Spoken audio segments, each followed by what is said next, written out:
बीड लोकसभेचे शरद पवार राष्ट्रवादी काँग्रेस पार्टीचे अधिकृत उमेदवार बजरंग बाप्पा सोनवणे यांच्या प्रचारार्थ अंबेजोगाईत न भूतो न भविष्यती अशी रेकॉर्ड ब्रेक सभा नुकतीच पार पडली। या सभेला तुफान गर्दी उसळली होती। या सभेला संबोधित करण्यासाठी राष्ट्रवादीचे सर्वेसर्वा शरद पवारांबरोबरच इतर राष्ट्रवादीचे पदाधिकारी व घटक पक्षाचे जिम्मेदार पदाधिकारी आवर्जून उपस्थित होते। यावेळी शरद पवार बरोबरच आमदार पृथ्वीराज साठे, उमेदवार बजरंग बाप्पा सोनवणे यांच्या बरोबरच घटक पक्षातील विविध जिल्हाध्यक्ष, माजी आमदार यांनी आपापले मनोगत व्यक्त केले।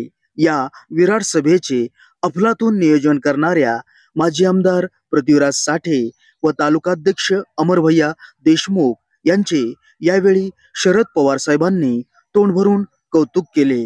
पाणी या ठिकाणी आपल्याला मिळालं पाहिजे आणि त्याच्यामध्ये 20 टीएमसी मध्ये फुटेनाच साठवण तलाव हा या ठिकाणी झाला पाहिजे। ही आग्रहाची मागणी या भागातील सर्वांची आहे।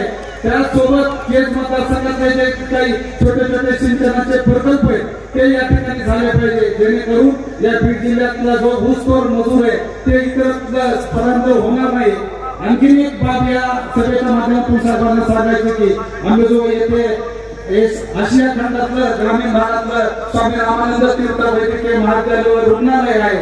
हे टीएमसी पाणी या ठिकाणी आपल्याला मिळालं पाहिजे आणि त्याच्यामध्ये 20 टीएमसी मध्ये फुटेनाच साठवण तलाव हा या ठिकाणी झाला पाहिजे। ही आग्रहाची मागणी या भागातील सर्वांची आहे। त्यासोबत केज मतदारसंघातले जे काही छोटे छोटे सिंचनाचे प्रकल्प आहेत ते या ठिकाणी झाले पाहिजे, जेणेकरून या बीड जिल्ह्यातला जो ऊसतोड मजूर आहे ते इतर स्थलांतर होणार नाही। आणखी एक बाब या सभेच्या माध्यमातून सर्वांना सांगायचं की अंबेजोगाई येथे आशिया खंडातलं ग्रामीण भागातलं स्वामी रामानंद तीर्थ वैद्यकीय महाविद्यालय व रुग्णालय आहे। हे तरुणांच्या हाताला काम नाही अशा पद्धतीची परिस्थिती ज्यावेळेस भाजप या देशामध्ये सरकारवर आलं आणि त्यांची ज्या ज्या काही घोषणा केल्या त्याच्यापैकी एक ही घोषणा त्यांनी त्या ठिकाणी पूर्ण केलेली नाही। त्यामुळे सर्वसामान्य माणूस, शेतकरी, तरुण वर्ग प्रचंड या ठिकाणी हताश झालेला आहे। साहेबांना मनापासून या ठिकाणी धन्यवाद देतो की मराठवाडा विद्यापीठाला डॉक्टर बाबासाहेब आंबेडकरांचं नाव दिलं आणि संबंध या मराठवाड्यातील डॉक्टर बाबासाहेब आंबेडकरांच्या विचारांचा त्यांनी या ठिकाणी आदर केला। साहेब या अंबेजोगाई मध्ये प्रचार सभेसाठी आलेला असताना मला त्यांना आवर्जून सांगायचंय की या अंबेजोगाई शहराला एक वेगळा ऐतिहासिक वारसा आहे। आदरणीय साहेब, मी थोडे कमी बोलणार आहे कारण लबाड बोलणारची खूप संख्या आहे।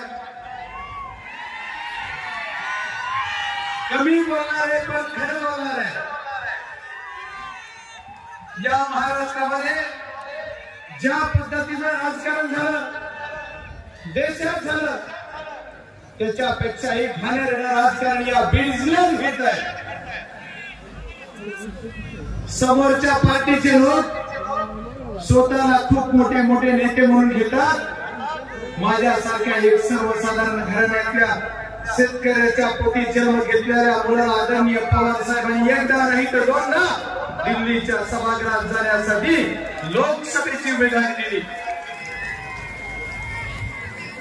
आणि आदरणीय साहेब, तुम्ही दिल्ली उमेदवारी आणि मला सांगितलं की तुझ्यावर दिलेली जिम्मेदारी तू पार पाडायची आणि नागरिक आपल्याला होकार दिला साहेब आणि मी लढायला तयार झालो।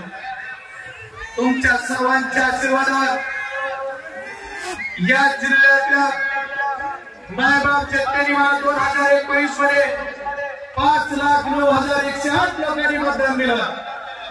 त्या सर्व लोकांचे, सर्व मतदारांचे सन्मान करणं, त्यांचा सर्वांचा स्वाभिमान राखणं हे माझं कर्तव्य मी समजलं। म्हणून आदरणीय साहेब, आपण दिलेला आदेश मी सावंत समजून या निवडणुकीच्या रिंगणात तुला सगळ्यांची वैशिष्ट्य काय आणि तुला सगळ्यांचा निकाल काय? निकाल हा स्पष्ट दिसतोय की बजरंग सोनवणे यांना देशाचे लोकसभेमध्ये लीड करण्याचा निकाल केले लोकांनी घेतलेले मला माहीत नाही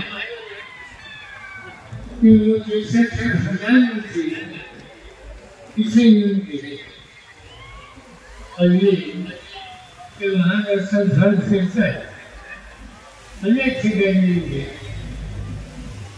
सगळं देशाचं नेतृत्व करायची गावं नाही त्यांच्या असताना आणि देशासमोर अनेक लक्ष्य असतात हे असताना ते सातत्याला महाराष्ट्रात येतात आणि एक गोष्ट त्यांच्या लक्षात झाली दिसली की या निवडणुकीमध्ये दोन चर्चा जे झाले मतदान जे झालं त्याच्यामध्ये जो काही आला त्यांच्या खात्याकडून गुरुसाहेबांच्याकडून त्यांच्याकडे आला तो फायद्याच्या नंतर असा धोका घ्यायला नको पुन्हा ते आपल्या वाडामध्ये आपल्या राज्यामध्ये येतात.